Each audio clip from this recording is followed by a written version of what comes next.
AITA for refusing to help my brother's divorce after being cut off for warning him?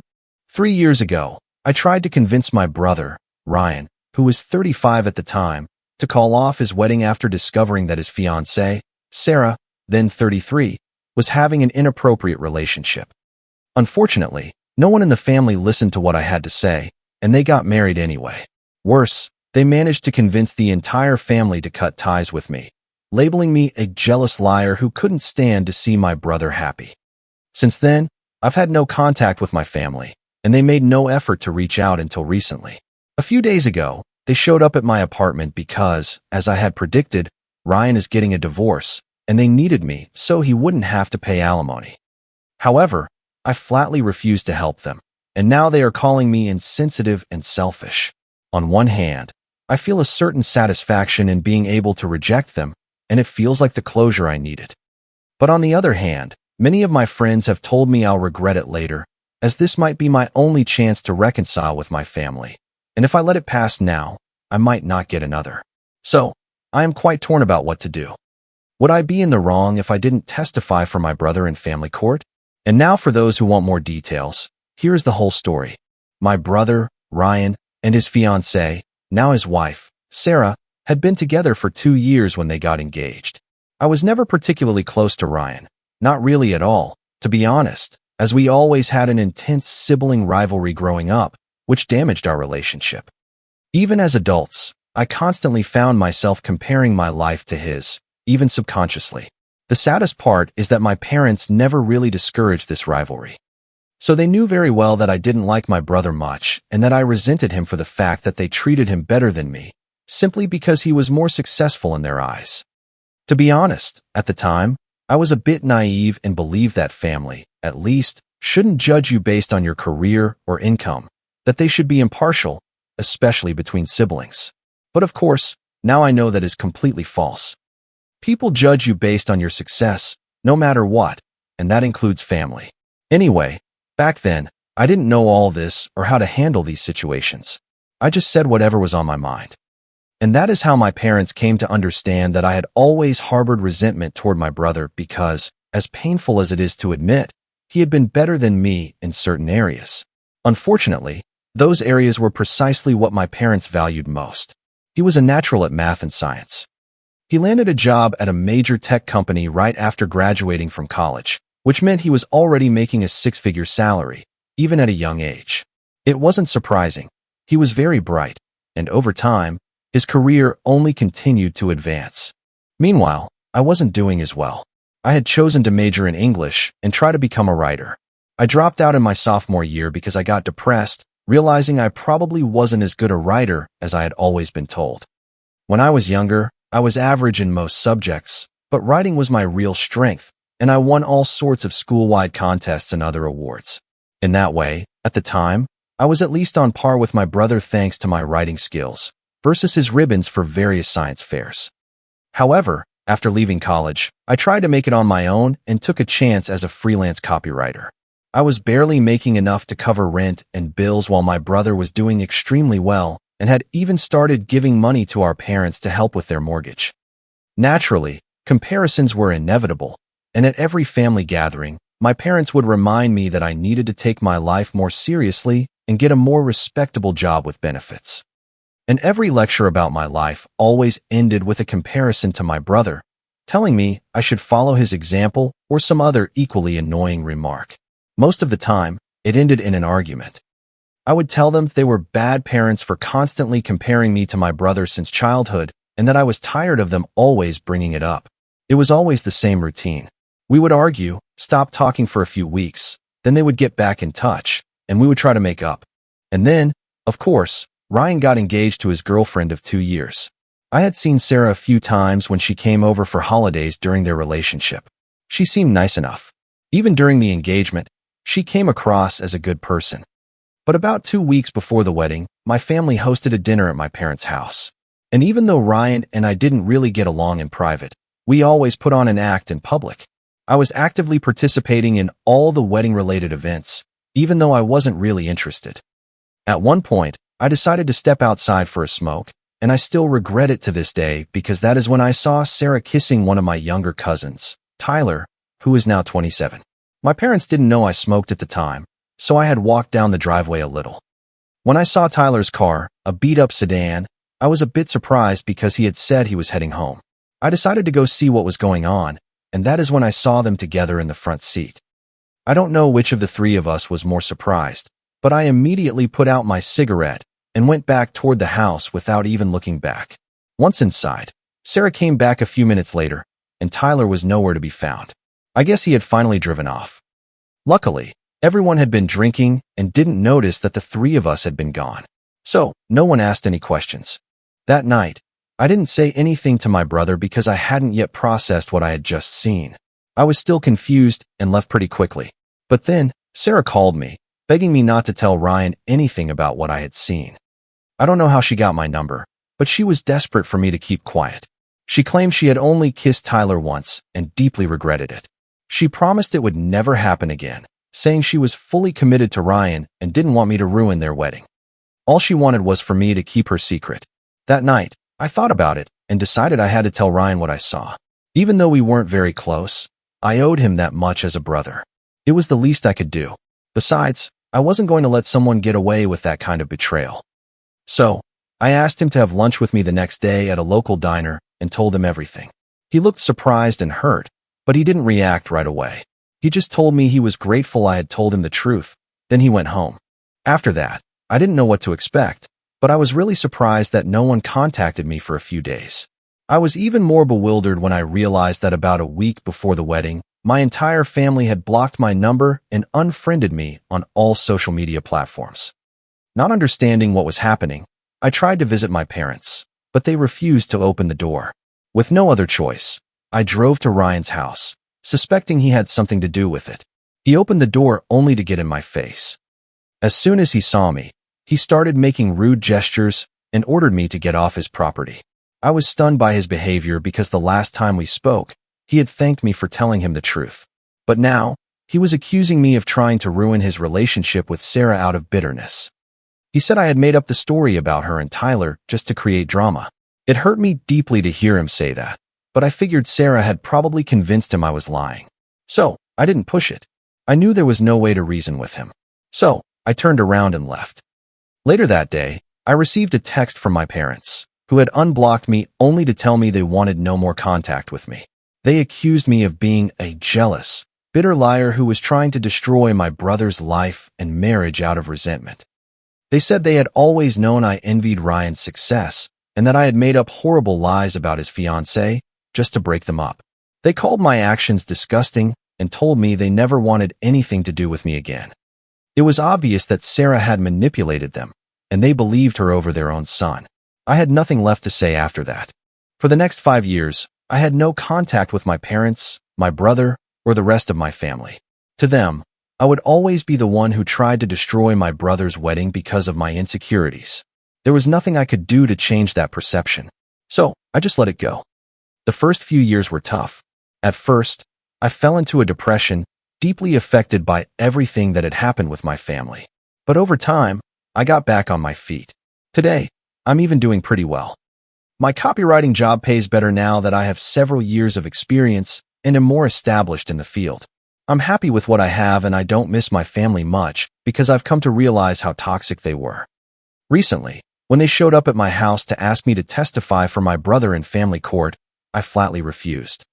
I don't feel like I owe them anything after everything they said and the way they've always treated me. As I mentioned at the beginning, my friends think I'll regret this decision and that I should at least talk to my parents and brother, maybe clear the air instead of completely shutting them out. They think I should give reconciliation a chance, but I'm not sure that's what I want. My family has gone to great lengths to try to make me feel guilty about my decision. They constantly send me messages and emails accusing me of being insensitive and selfish. They insist they had good reasons to cut me off and believe Sarah over me at the time. Honestly, as painful as it is to admit, I partly understand their point of view. As I said before, I often argued with my parents whenever they compared me to my brother. Naturally, my parents believed I really resented Ryan. So when Sarah told them I had made up terrible stories to ruin his life, they were inclined to believe her. I've already mentioned that I often yelled at my parents whenever they compared me to my brother. I'm not saying they were right, but the things I said about them and Ryan were often harsh too. So, in part, I don't completely blame my parents for believing Sarah at that moment. Besides, I didn't really try to defend myself. I just let things run their course. Naturally, they didn't try to contact me over the next 5 years since they still believed I had lied until they discovered Sarah's infidelities. That is also why I feel guilty today. I really think we could have worked things out as a family if we had all made an effort. But none of us did, and that includes me. That is why I am torn about my decision. What my friends told me keeps running through my mind, that this could be my only chance to fix my relationship with my family. I know many people say you can move on without your family, especially when they are as toxic as mine. But I can't shake the feeling that I might be making a huge mistake. So, I really need to know, would I be in the wrong if I refused to help my brother by testifying for him in court? Update 1. I have thought a lot about the situation and I have decided I will not testify for Ryan. I don't have to. I don't even need to repair my relationship with my family because for the last 5 years, I have lived just fine without them, and I'm sure they can say the same on their end. They wouldn't have contacted me if it weren't for the divorce and alimony situation. In fact, I don't think they want to fix the relationship. They just need me and will probably discard me again like they did 5 years ago. Ryan and Sarah have been going through a divorce for a few months, so it's not like they didn't know I was telling the truth about Sarah back then. They knew. They just didn't think it was important enough to contact me until they needed my help. Ryan caught Sarah sending messages to Tyler a few months ago, and that is how he found out about the affair. Sarah claims the affair has only been going on for a year, saying she felt neglected by Ryan because of his work. Naturally, Ryan refuses to pay alimony after the divorce, but Sarah insists he has to because he was the higher earner during the marriage.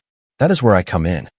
Ryan and my parents want me to testify that Sarah's affair with Tyler has been going on for much longer than a year, even before their marriage, so that Ryan can avoid paying alimony since we are in an at-fault state. Apparently, they have no other proof or witnesses, only what Ryan discovered on his wife's phone at the time, which he confronted her about immediately. So he didn't have time to take screenshots or anything because he started arguing with Sarah and she grabbed the phone to delete everything. Honestly, it's a real mess and a complicated situation. But the bottom line is that Ryan and my parents have known for months that Sarah was having an affair with Tyler. So, they knew I was telling the truth and still didn't bother to contact me. That is what I realized while thinking about all this. I have finally decided I don't owe them anything. I'm done with them and will stay away, just as I have for the last 5 years. I haven't responded to any of their desperate messages or emails, and I don't feel the need to. However, I did talk to my friends about it since they were the ones encouraging me to talk to my family and clear the air. They were looking out for me and didn't want me to have any regrets. So, I felt I should tell them my decision. I could tell they didn't completely agree, but I explained my reasoning anyway. I didn't really owe them an explanation, but I gave them one nonetheless because since my break with my family 5 years ago, my friends have been the only ones by my side, and I'm very grateful to them for that. I told them how my family had treated me in the past and how toxic they were. My friends already had a general idea, but this time I went into detail. I had never talked about it much before because it was too personal, and I hated reliving those moments. But I felt they needed to understand how deep the pain went. I told them about the insults and accusations when I told my family the truth about Sarah. Finally, I explained that the only reason my family was contacting me now was because they needed my help, not because they actually valued me as a person. They had known for months that I was telling the truth and still hadn't apologized for their behavior. Even today, they haven't really apologized. Instead, they just got defensive. They almost had me for a moment, and I nearly considered their point of view. But at the end of the day, they should have believed their own son over Sarah, and they didn't. So, it's time for them to face the consequences of their decision. I can't help them. I tried to warn Ryan and my parents back then, but they didn't care and instead insulted me and cut me out of their lives. It would be a mistake to go back to those people, and I never want to get hurt like that again. That is why I am choosing to stay away. After opening up to my friends, they assured me they would support me no matter what I decided. Now that they know the whole situation and understand exactly how I feel, they agree that I have made the right decision for myself. Everything is fine between us, and I am really happy about that. Update 2. It's been 2 weeks since my family came to my apartment to ask for my help. Then, since I wasn't responding to any of the messages or emails they sent, they decided to come in person for the first time in 5 years. It was the weekend, so I was home, and around noon, the doorbell started ringing nonstop. Obviously, when I looked through the peephole, it was my family, and I decided to pretend I wasn't there. So, I let the doorbell ring for a few minutes. But instead of leaving, my dad started yelling that he knew I was there and that they needed to talk to me. I don't know how he knew, but either way, I didn't answer. For a few minutes, my dad kept shouting from the hallway, telling me to open up, but I didn't move. Finally, he and Ryan started pushing on the door with all their strength, and I was afraid it would break the frame. So, I had to get up and open it. By that point, I was already pretty annoyed because I had made it clear that I wanted them to leave me alone, and I really didn't want to call the police on them, especially since I live in a nice building and didn't want to deal with that hassle. So I opened the door and made it very clear that I didn't want to talk to them and that my decision was already made. I was not going to help them. It wasn't personal at this point. I just wanted to stay away from them, and they had to respect that. Because coming to my apartment wouldn't change my mind. On the contrary, it would only make me even angrier at them. My parents said nothing, but Ryan explained that he really needed my help because he didn't think it was fair to have to pay alimony to a woman who had been unfaithful, and that if I could help him, I should, because it was the right thing to do. At that moment, I laughed, because for 5 years, we had been anything but a family, precisely because they didn't do the right thing, and suddenly, just because they need my help, now we are a family, and I should do my duty. I told him sharply that we couldn't pretend to be a family only when it suited them, and that I no longer considered them my family, so they should get out of my sight. Obviously, they didn't like my tone because my parents got angry as soon as I said that. My dad started yelling at me, and my mom told me it was my brother who had a problem and that I couldn't just abandon him, especially if someone was trying to take advantage of him. Of course, I retorted, and within minutes, we were back to a shouting match. If it hadn't been for Ryan, it probably would have gone on for a long time, but luckily, he managed to get us to stop. Then, he turned to me and literally started begging, telling me he really needed my help, that he knew he hadn't been the best brother in the past, but that he would owe me big time if I helped him this once. He told me he was going through the saddest time of his life, and that it wasn't fair to have to financially support his ex-wife after what she did, and that I was the only one who could stop this injustice from continuing. It all sounded very dramatic, but I knew he was desperate and was really counting on me. However, at that moment, after the argument I just had with my parents, I had absolutely no interest in helping any of them, and I just told them to leave or I would call the police. Then I closed the door, and they finally left. I don't know if I did the right thing or not, but I just hope they'll leave me alone after this, because I really have nothing to say to them. I feel bad for Ryan. I think if our parents had been better parents, we could have had a completely different relationship. I'm not saying he's perfect or that he has no responsibility in this, but honestly, I can't help but feel bad for the situation he is in now. If he had just listened to me when I warned him, he could have avoided all of this. Even today, I think it's our parents who messed everything up for him, because I might have agreed to help him if they hadn't treated me so badly. Anyway, the damage is done, and even though I really hope he avoids paying alimony because from a strictly moral standpoint, I wouldn't want Sarah to get away with it. Legally, I feel she doesn't deserve it. I think she's the worst, and I dislike her even more than my parents. And that is saying a lot. Also, from an ethical point of view, it wouldn't be right for Ryan to have to pay that alimony, and I stand by that position. So, I am definitely not going to help him, but I still hope things turn out well for him. Update 3. Hello, it's been 3 months since my last update. I haven't been active here because, honestly, there wasn't much to report. My parents tried to contact me several times, but unfortunately, they never apologized. Instead, they just sent emails telling me I was making a huge mistake by refusing to help my brother and that they were ashamed to call me their son, as if that would change my mind. Besides, it's not like it would change the family dynamic of the past 5 years. In these emails, they constantly put me down. After a while, I had enough. So, I stopped reading them. I tried blocking them, but they just created new email addresses to contact me. So, I eventually learned to ignore them. With work keeping me busy, their attempts to reach me didn't bother me much. And the only way I kept up with the family affair was through a cousin whose mother is close to my parents. I haven't kept in touch with most of my family, but my cousin and I have always gotten along, so she kept me informed. Last week, I learned that Ryan would ultimately have to pay alimony. In the end, Sarah won, and Ryan will have to pay support to his ex-wife, who also got 50% of everything: his savings, the house, and the cars. I know that Sarah is now openly dating Tyler now that everything concerning her divorce proceedings has calmed down. Honestly, I doubt things will end well for Sarah. If she had really wanted to be with Tyler, she could have. She didn't need to get caught. She could have just asked for a divorce much earlier to be free with him. But that is how some people are. They are probably more excited by the risk and the thrill than by the person themselves. So I know it won't end very well. Update 4. 6 months have passed since Ryan's divorce was finalized, and during all this time, I have had no contact with my parents or with him. At this point, I am well aware that I'm not their favorite person, especially after refusing to help them with the divorce proceedings. But for me, this only confirms what I've always thought. They only ever tried to contact me to solve a problem for them or to get my support when it suited them. If I had agreed, this update would probably be about how they would have cut me off again now that they no longer needed me. But here we are, and I feel no loss. On the contrary, I feel like I've gained from it.